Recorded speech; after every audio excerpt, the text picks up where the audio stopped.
What is up, you guys? I hope you are having a good December so far, wherever you are in the world, wherever you find yourself. We're here for our weekend reflection message. Very excited. I wrapped the filming of the 2026 prediction series last night, and I've been editing all day, and that's why I was a little I don't know, it's a weird time that I'm posting, I guess. Lately, I've been able to post in the afternoon before work, but tonight I was like on a roll, so here I am now. We've just had our Gemini full moon last night, so I'm really getting into the, editing process and working on launching like a media project. Obviously this is a video workshop, so this is really supportive energy for that. And our reading is kind of speaking to that kind of idea as well. I'm going to show you guys the cards, and then I'll let you listen to the audio, and then we will come back and I will unpack the message. All right, one moment. Okay, so first we have Jupiter in Leo, which is publicity. We have Mars in Pisces, which is escape. And we have Saturn in Capricorn, which is riches.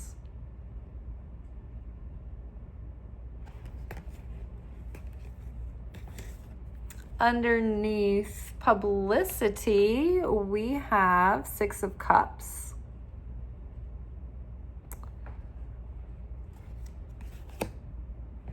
Underneath escape, we have Seven of Cups.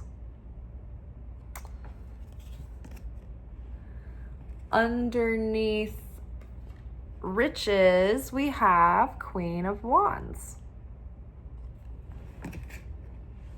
All right, for real this time, I'll pause. There is opportunity right now to utilize our unique talents and creativity in a way that might really take off.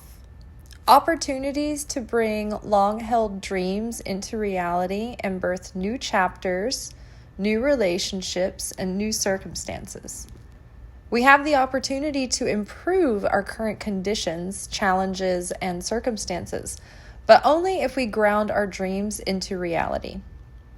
We cannot let the stress and overwhelm of the world system snuff out our light, crush our spirits, and leave us to rot away in escapism. We can change things, but we have to apply discipline and determination to the courage of our convictions. We have something of value to offer, a gift to share, and that gift might be your ticket out of your current reality and into your next chapter. Our future can be brighter, but it won't happen through passive wistfulness and longing. This change will require a fighting spirit to beat the odds. This change will come, but it will require effort to be won. Our light can pierce through the system of greed, power, corruption, and oppression. We must use our talents and our resources to lift one another up so that we shift this imbalance of power and wealth and redistribute it for true and sustainable prosperity. Your idea might be the thing that lifts you up to be a beacon and a help and a person of influence for others. You need more compassionate people. We need more compassionate people, rather. Building, creating, making, solving, inventing, ministering. It's important that we bring discipline to our imaginations, giving clarity to our ideas, and following through with grounded, pragmatic actions to bring this dream into reality. Okay, so before I get into the practical aspect of the reading and like our spiritual direction, I see that there is like a little Christmas message hidden in this as well, in the, at least in the Radiant Sun Oracle cards. But I see here there's like this angel heralding a message, good tidings, right? And they're pointing to a very special star up in the sky, like a star that's kind of raised above the others, it's standing out above the others. And here they have the four colors of like the elements of earth, right? So to me, this is like saying, because it's the publicity card, it's like, joy to the world, the Lord is come. Like, it's like the announcement of the coming of the Christ, right? And so then we have the escape card, and see here we have a wise man from the east, and it's like he's contemplating something here. Neptune riding a dolphin, so deep spirituality. And Neptune, Pisces, is the Christ fish, the Jesus fish, right? So it's like the angel is telling the wise man of the east this vision, the symbolic vision of the Christ child to come, and how to find him, where to go, and how to follow the star to get there, right? What is the star card in the tarot? It's like our inner star, right? Our inner guidance system, are the bridge in our heart that connects us to the bridal chamber where Christ resides, right? So, and then who do we have here in the chariot making their getaway? It's like Mary, the feminine here, is escaping, and and with angels by her side. And this is like representative of the fact that Jesus, was born under really like under duress. Mary and Joseph were escaping. They were on the run. King Herod was out to murder the child who could possibly grow up to be his to overthrow him as king. So so they were on the run, and they were like, I guess like refugees, immigrants, making their escape, making it, or their way to safety, to give birth to the King of all kings. Isn't that amazing? And so then what do we have here? The riches. This kind of reminded me of how when the wise man came to meet Jesus, where they landed in the stable in Bethlehem, where the star brought them, the wise men, and this kind of angel right here is kind of representative of the mystics, the wise men that went, the magi. And look, she's got all these gifts, these riches, these offerings. And that's not necessarily what the cards mean, but I, in my intuitive interpretation of seeing the imagery, that really popped out to me.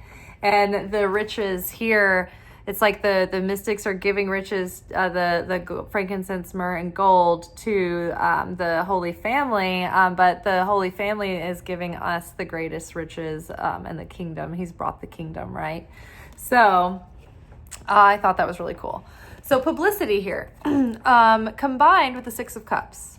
So the Six of Cups can often herald maybe a good opportunity on the way. I mean, a lot of times we think of the Six of Cups as like an old childhood friend returning, or being like overly nostalgic about the past, which is a danger lately for sure, or looking at things as being better or worse than they were. But it can also represent like the renewal of something that inspired you during childhood, or a dream that you might have had. And so together with this publicity card, I feel like there is a resurgence of something that maybe it's like a long-held dream, or a lifelong sense of purpose, or something that you've been trying to achieve for a long time, that at the very least awakens that excited child that believes in your dream, inside of you. It's like you are reawakening that, and this talent within you, it's like it might be connected with your purpose or part of your purpose, but the world needs this thing you have to offer. So it's kind of important that you show up and you deliver, and you take it seriously, and but it has potential to really take off and have legs. I think the world needs so many of us and what we have to offer, and the world needs good people with more resources to do good things out in the world and to help and to share with others. So we are needed on many levels. Our talents and our unique gifts and our unique wisdom and experience is needed. And also we like to be to have resources ourselves, right? To have to make good, like if we had a business that was successful, then the profits of that business could be redistributed through our tithing and through the charitable donations of the business in, really great and innovative and humanitarian ways, right? And then the practices of these businesses could be very fair and humanitarian and environmentally conscious, and we could have conscious positive, healthy business practices, right? So it's like the ways that our gifts and our talents can be packaged and presented to help people can compound in positive humanitarian interest if we think about each core of of how we create this and build it, and we're conscious each step of the way, right? So I think that whatever we do right now, whatever we have inside of us, if we really pull ourselves together and draw upon discipline to break bad habits and to make positive changes and to adopt discipline in order to get our fantasies and our dreams and our imagination focused into sharp clarity, right? Bringing our vague essences of imagination and excitement into the clarity of crystal clear ideas and vision, and the ability to plan and communicate that and execute it, and then promote it and deliver it in a way that people are excited and receptive, and they see the benefit and the value of it, right? Even after you have a wonderful product or service or invention or whatever, if you don't have understanding of how to share this thing in a way and market it to people in a way that gets their attention and helps them understand why it could be good for them, then you won't sell it to the people who need it, right? And I mean, marketing can be really scummy, but it can also be really, really helpful, because the brands that I love and that I'm so glad that I found their products, I first connected with their marketing, and I found it engaging enough where I kind of listened to their message and I got the vibe of what they were about, and then I tried the products, and usually I'm like, oh, I love this, right? So don't feel bad for wanting to promote and put yourself out there. Don't keep hiding. Don't keep shying away and with timidity, right? We need people making good things and doing good things out in the world. So Mars in Pisces has to do with putting that fire under the water, and because the only Pisces can be so sharing and so wise and so evolved and so self-sacrificing that sometimes they don't take action because they don't have a big enough ego. They don't have a big enough desire to get up and take for themselves, that they're just so relaxed and chill, and they'll do for others, and they take great pride in, so Mars in Pisces takes great pride in making a lot of effort into doing work on behalf of others and being of service to others. And so the thing about Aries is that it's fire. It's get up and get started energy, initiative, bold moves, right? So that energy with Pisces, it's a desire to share, but also with enough, because if you think about old people don't have much of a desire to get up and, they're tired. They've been there, they're at peace, they're at rest. They're just kind of taking in the moment, and they're fully satisfied kind of thing. Whereas the Aries is the baby of the zodiac. So they've got fresh desire, fresh energy. They've got it all ahead of them, right? And they're out to conquer and be victorious. So let the desire and it's interesting too, because Pisces kind of it's like, if you look at the wheel as the circle where they meet, Pisces kind of comes before Aries when you're reading from left to right in the cycle. It's like the ending that leads to the beginning. So the Pisces is like the pregnancy, the stage of bringing something into enough maturity to get to be birthed and be started, right?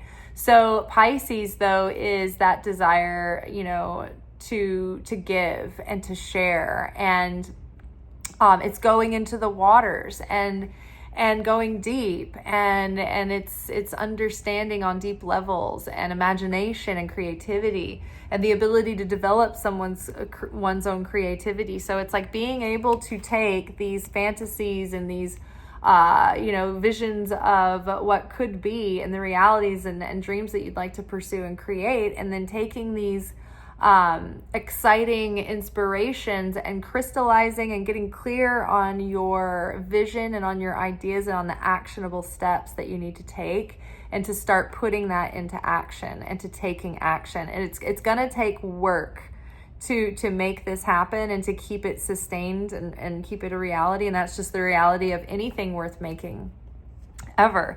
It's a lifelong kind of relationship. As long as the thing endures, you are engaged with it, right? And you're giving and you're making an effort. And it's the effort we give, and the passion and the excitement and the conviction and intensity that we bring to the effort that we're making, that kind of keeps the thing alive, right? So that fire of getting our ideas out of the ethereal and into the material, which it can have potential to really, really take off here, because here we have Saturn in Capricorn. It's a comfortable home. And Capricorn is like a master of being pragmatic and practical, and having self-discipline and follow through and intention, and making things material, right? Bringing things into reality. And so that, with Saturn being the master of discipline and timeliness and, showing up and regimen and schedule, right? And then I feel like Saturn just went direct too.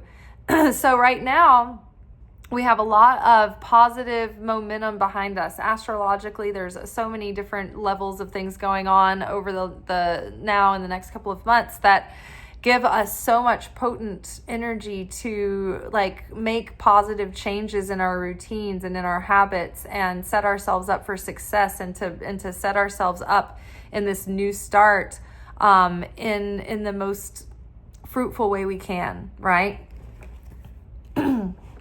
Set up with good habits for the right things.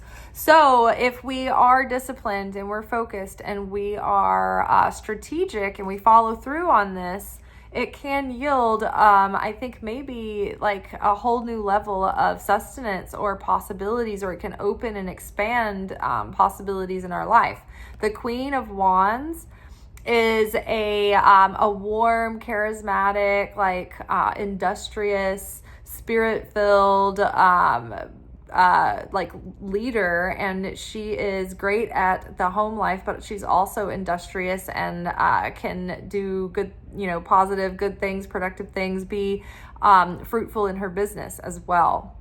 So it's a mixture of both. It's like being able to have a balance of work life and joy, and being charismatic and magnetic and attractive, and still having enough gas left over to also be good at this business and be successful and be materially successful as well. So I love this. Whatever, if you're trying to launch something right now, or if you have an idea that you've been working on that you're okay, it's you're taking it into the next levels. It's just stay inspired, stay focused, stay disciplined, keep your momentum going, because I think that there's good indication, and the circumstances are ideal for something, especially if it's communicating or creativity or putting something out in the media, or sharing ideas. It has a really good, it's the soil is very fertile right now. Let's just put it that way. So don't hold yourself back from finishing and launching, and don't get lost in like procrastination. Don't be so focused on work through this holiday season, though, that you are not taking time to both celebrate and join in the celebration and the festivity wherever and however you can. And then also to go inward and allow yourself time when those moments invite you in to go deep into the spiritual transformation of the Advent, of preparing for Hanukkah to turn that bitterness and that darkness into light and sweetness. The solstice, the Yule, the 13 days of the Feast of the Goddess, of the 12 days of Christmas, the same thing. It's taking us through a process of looking at how the nativity, the coming of Christ, the resurrection of Christ, the pain and the joy of Mary, the giving birth, the divine feminine, all of it is being played out in nature for us to see. And that's what the Celts were demonstrating through their rituals. They could see the cosmic gospel being played out. And so then we have the prequel of the prophecy of the coming of the birth of Christ in the Hanukkah traditions, going all the way back to the myth of the Garden of Eden when Adam and Eve fell.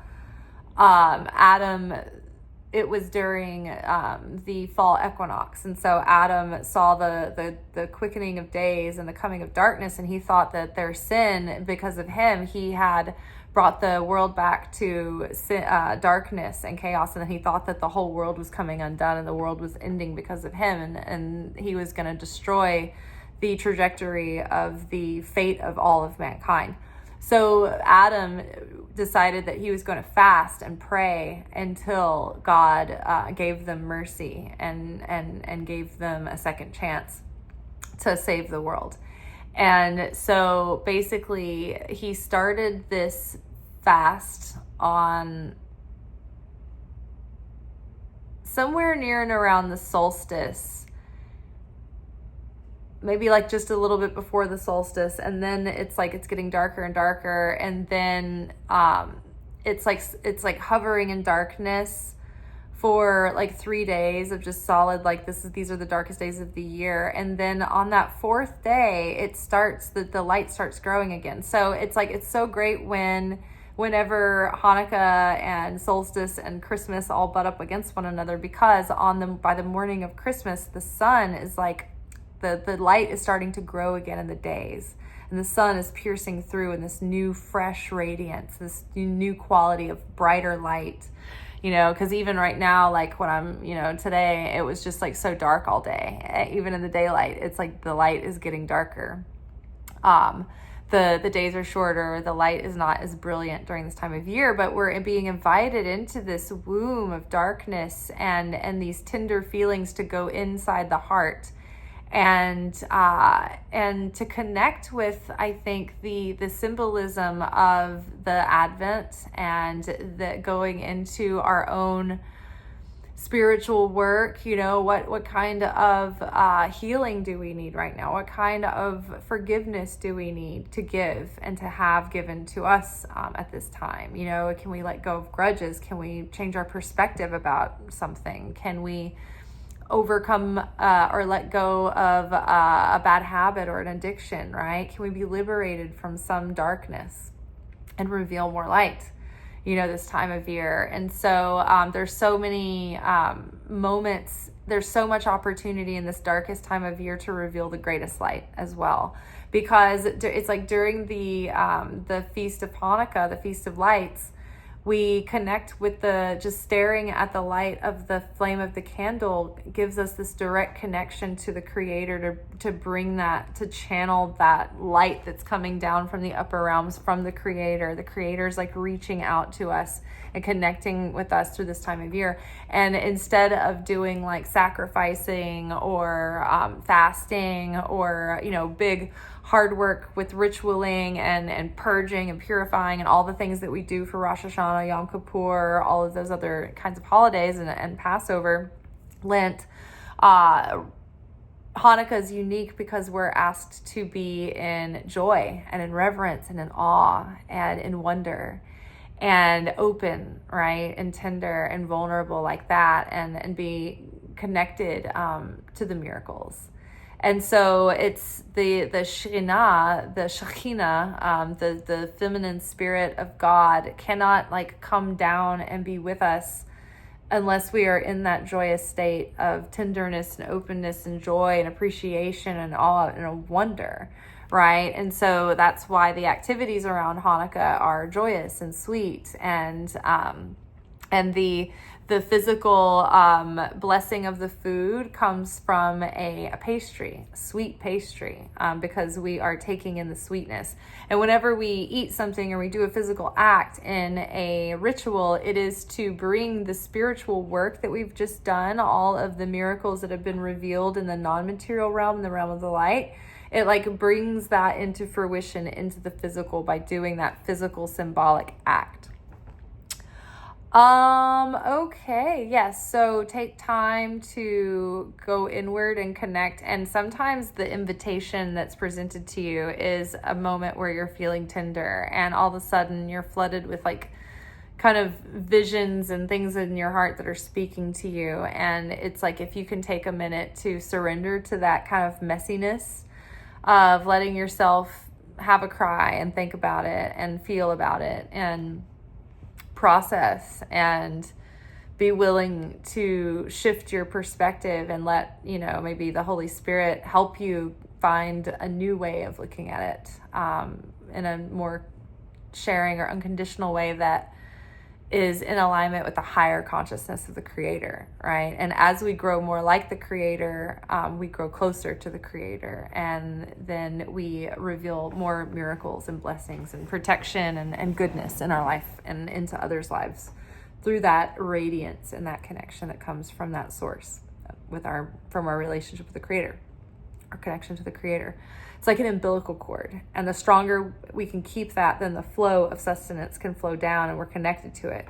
But when we break affinity with the Creator through reactive consciousness, selfish behavior, ego-based, carnal, survival mode, any of that, then we cut ourselves off from that vibrational resonance and affinity.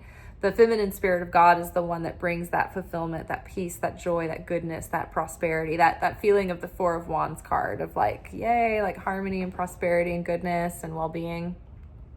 That's the feminine aspect of God. And so when we're lifted up, we can connect with that. But if we're not, if we're downtrodden or angry or begrudging, then that cuts us off from that vibration because we're not resonant with it anymore. So if we take it less personally and look at it more like, oh, I'm not in key, I'm not in tune, I need to retune my instrument, if I want to be in harmony, right?